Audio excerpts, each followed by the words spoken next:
Assalamu lecture, we're going to discuss about integrated fish farming, a very much aquaculture. But before start of lecture, if you are new here in channel, please subscribe the channel and press the bell icon to get the latest notification. So let's start the lecture. Integrated fish farming as a name indicate that integrated यानी कि हम यहाँ पे fish के साथ different organisms को culture कर सकते हैं। ये हैन भी हो सकती है, पिग भी हो सकता है, डक भी हो सकती है, मशरूम भी हो सकता है, क्रॉप्स भी हो सकती हैं। बहुत ही इम्पोर्टेंट और बहुत ही यूजफुल टेक्नोलॉजी है फिशरीज में, जहाँ पे हम एक ही टाइम पे एक ही जगह पे डिफरेंट ऑर्गेनिजम्स को कल्चर कर सकते हैं और इनके वेस्ट को रिसाइकल करके एक ऑर्गेनिज्म के वेस्ट को दूसरे ऑर्गेनिज्म की यूजफुल प्रोडक्ट के तौर पे यूज कर सकते हैं। यानी कि लेट्स से अगर वो फिश की ड्रॉपिंग्स हैं तो वो फिश सॉरी है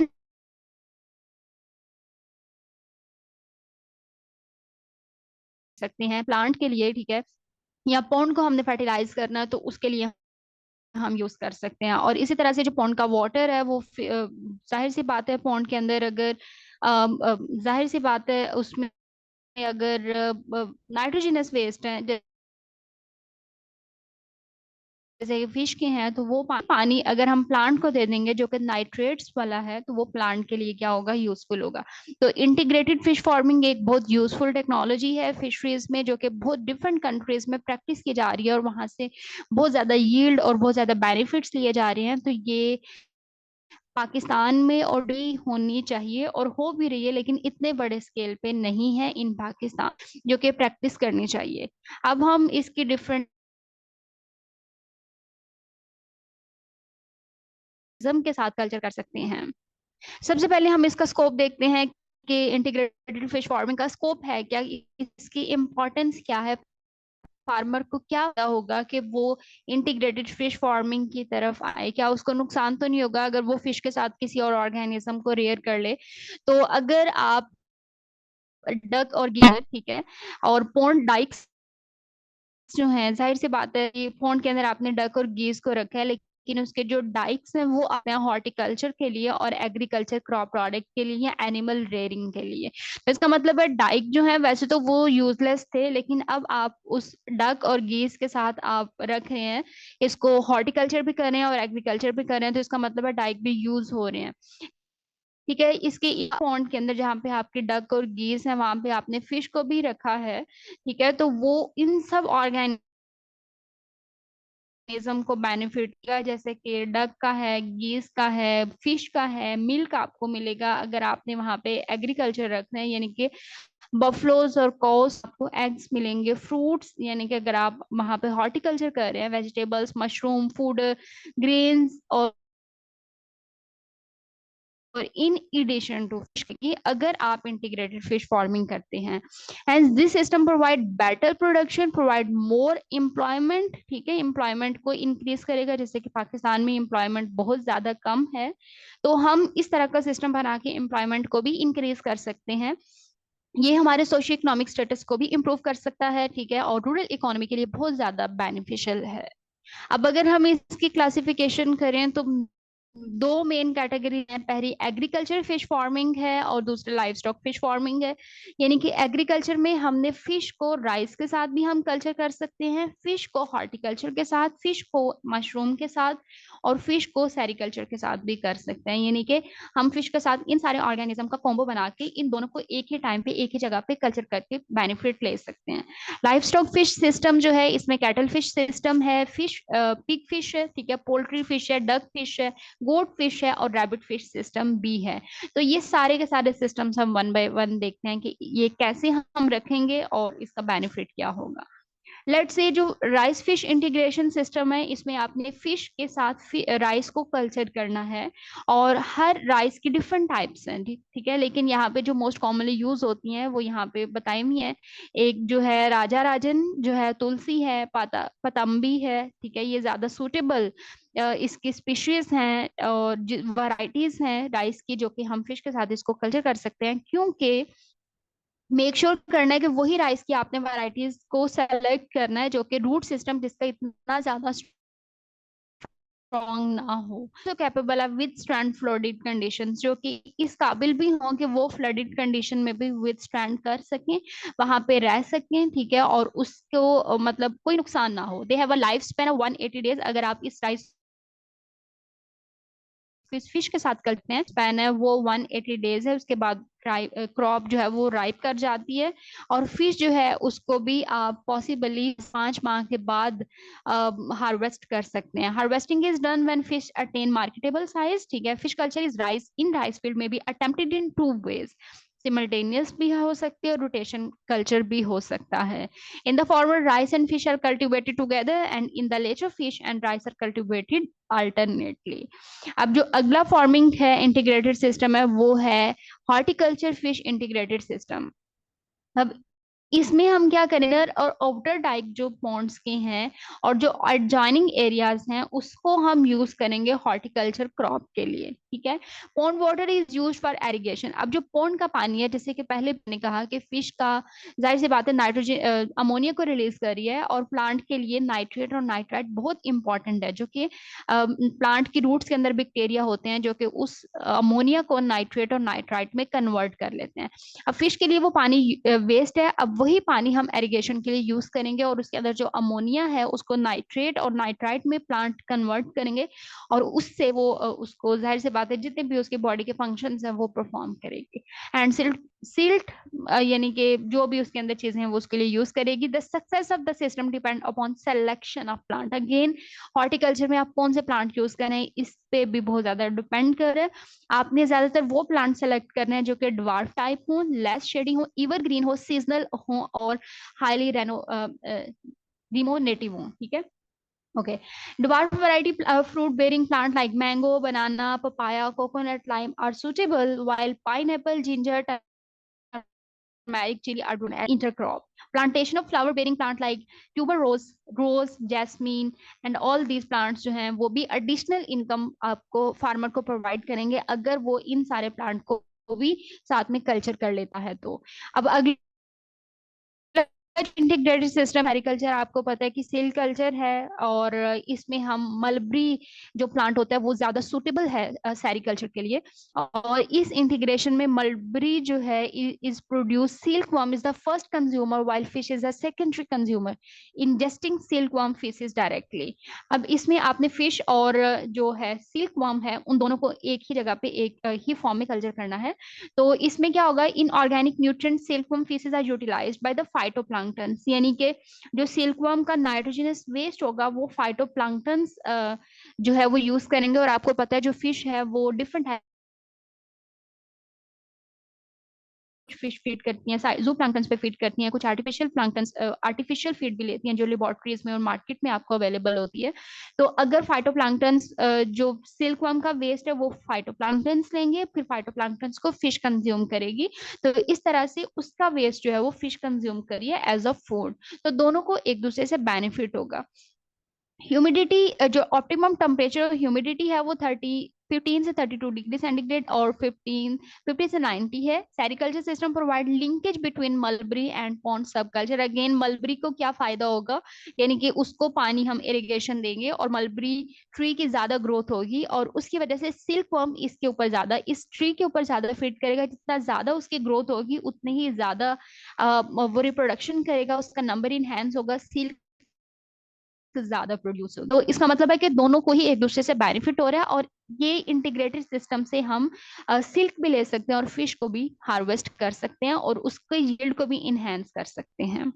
अब अगला जो है वो है डक फिश इंटीग्रेशन। और डक फिश इंटीग्रेशन जो है ये बहुत कॉमन है चाइना के अंदर। चाइना जो है वो वैसे भी फिशरीज में और एक्वाकल्चर में लीड कर रहा है, और इसके अलावा पाकिस्तान कुछ और भी कंट्रीज है जहाँ पे डक फिश इंटीग्रेशन को यूज किया जा रहा है, और पाकिस्तान में भी इसको कल्चर किया जा रहा है। युवास में इसका एक बहुत बड़ा फॉर्म है जहाँ पे डक फिश इंटीग्रेशन को कल्चर किया जा रहा है। Fish pond being a semi-closed biological system with several aquatic animals and plant provide excellent disease-free environment for the duck, sorry, ठीक है। यानी कि ऐसा कोई चांस नहीं होता कि बहुत ज्यादा वेस्ट है जिसकी वजह से फिश को नुकसान हो सकता है, ठीक है। डक कि ड्रॉपिंग्स की वजह से, लेकिन हमने सिस्टम को ही ऐसे ऑर्गेनाइज करना है, ऐसे बनाना है कि उससे फिश और डक दोनों को ही नुकसान ना हो और डिजीज उनमें दोनों में स्प्रेड ना हो। अब इसमें यहाँ पे है कि in return duck consume juvenile frog, tadpole, dragonfly, thus making a safe environment for the fish। यानी कि अगर उस पानी के अंदर ये सारी चीजें उनको मिल रही हैं तो जो है डक है वो इन सबको कंज्यूम कर लेगी और पानी को क्लीन कर देगी फिश के लिए। Duck dropping goes directly in the pond which in return provide essential nutrient to stimulate growth of natural food. ठीक है, ड्रॉपिंग्स जो है उसका फायदा क्या होगा कि वो फूड प्रोवाइड करेंगी फिश को और वहां पे डिफरेंट न्यूट्रिएंट्स को इनहेंस करने में हेल्प करेंगी। This has two advantage, there is no less loss of energy and fertilisation is homogenous. ठीक है, इंटीग्रेटेड फार्मिंग जो है ये वेस्ट बंगाल में भी की जा रही है और डिफरेंट कंट्रीज में की जा रही है, जैसे कि मैंने पहले भी कहा कि लेकिन चाइना जो है वो लीड कर रहा है।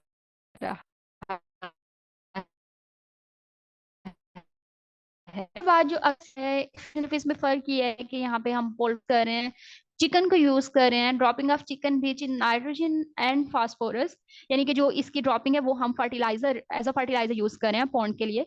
और आपको पता है कि फर्टिलाइजर हम क्यों यूज करते हैं, ये प्रीवियस वीडियोस में मैंने ऑलरेडी डिस्कस किया हुआ है कि आपने कब किस पॉन्ड को कितना फर्टिलाइज करना है और उसका पीरियड कितना होता है। ये अगर आपने नहीं देखी वीडियो तो प्लीज वीडियो को पूरी प्लेलिस्ट जो फिशरीज और एक्वाकल्चर की अवेलेबल है उसमें जाके उसको देखें। Okay, poultry housing when constructed above the water level using bamboo poles would fertilize fish drop ponds directly. This system utilize poultry dropping for fish culture। Production level जो है वो 4500 से 5000 kg पर फिश पर हेक्टर आपको मिल सकती है recycling करके। ठीक है, और इसमें fish in fish poultry integration birds housed under intensive system are considered the best। Birds are kept in confinement with no access to outside. Deep litter is well suited for this type of farming. About 6 to 8 centimeter thick layer prepared from dropped chopped straw, dry leaves, sawdust, or groundnut shell is sufficient।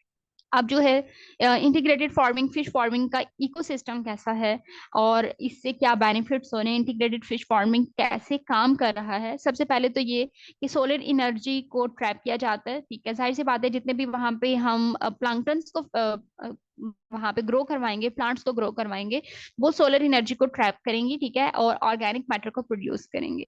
Utilisation of primary producer, अब जो primary producers हैं उनको फेगोट्रॉप, और जो tertiary consumers हैं जब वो dead हो जाएंगे तो उसको सेप्रोट्रॉफ जो है वो कंज्यूम कर लेंगे। ठीक है, और जब सेप्रोट्रॉफ जो है वो डिके होंगे तो वहां से न्यूट्रिएंट्स रिलीज होंगे और वही न्यूट्रिएंट्स जो हैं जो रिमेनिंग प्रोड्यूसर्स हैं वो उसको कंज्यूम कर लेते हैं। The animal waste in water body enter into food chain in 3 different ways। अब जो यहाँ पे हमने कहा कि डिफरेंट ऑर्गेनिजम्स हैं, डिफरेंट ऑर्गेनिजम्स को और क्रॉप्स को, मशरूम्स को, डक को, गीस को हम एक ही सिस्टम में कल्चर कर रहे हैं, तो यहाँ पे ये एक फूड चेन बना रहे हैं, यानी कि एक दूसरे को ये बेनिफिट दे रहे हैं। तो हम देखते हैं कि किस तरीके से ये फूड चेन में रन करें और कैसे एक दूसरे को बेनिफिट दे रहे हैं। अब देखिए सबसे पहले जो है feed certain pond feeders like Cyprinus carpio, ठीक है, और Crinus marigella directly utilize the organic particle which are generally coated with bacteria along with other material।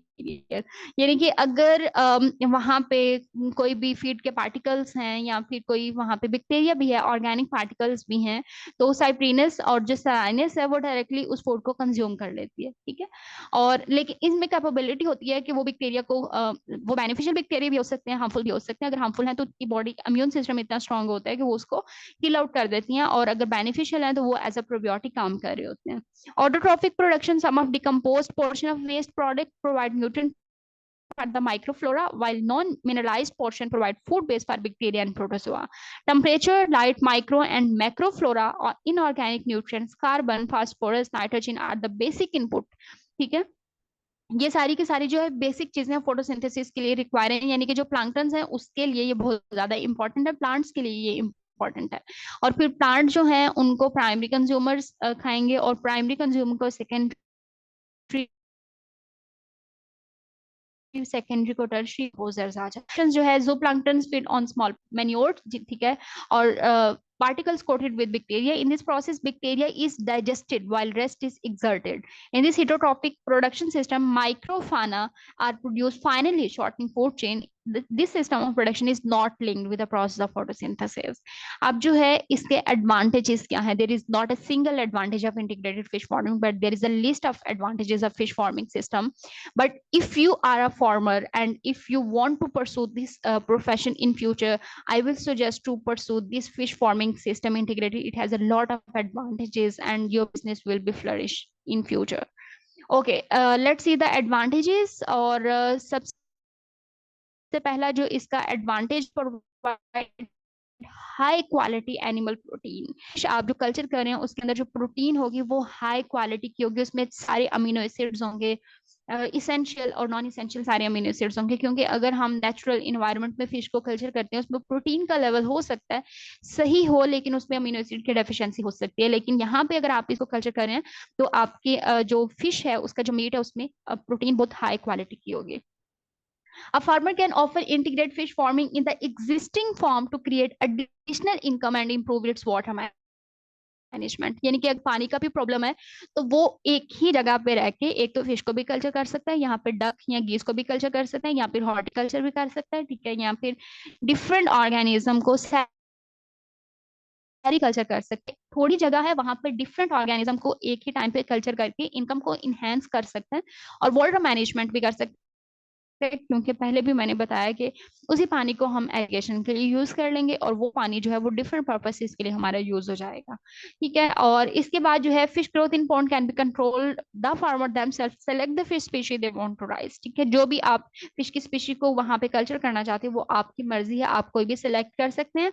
लेकिन आप तिलापिया को ज्यादा प्रेफर किया जाता है क्योंकि वो ज्यादा रेजिस्टेंट है, वो इतने फ्लक्चुएशन अगर इन्वायरमेंट में आती हैं तो वो इतने ज्यादा मतलब उसको नुकसान नहीं होता, वो टॉलरेट कर सकती है, ठीक है। Fish produce in a pond are owner's property, they are secure and can be harvested at will. Harvested effective land use, effective use of marginal land, ठीक है, यानी कि जो उसके डाइक्स हैं उनको भी आप यूटिलाइज कर सकते हैं, वो यूजलेस नहीं होंगे, ठीक है। ओके, इसके बाद जो है इसके और भी काफी सारे benefit. Integrated fish farming system utilise the waste of stock, poultry agriculture byproduct 50 kg of organic manure can produce 1 kg of fish, ठीक है। वैसे तो वेस्ट है, लेकिन अगर आप ये इंटीग्रेटेड फिश फार्मिंग कर रहे हैं तो ये यूटिलाइज हो जाएगा, और यूटिलाइज ही नहीं बल्कि आपकी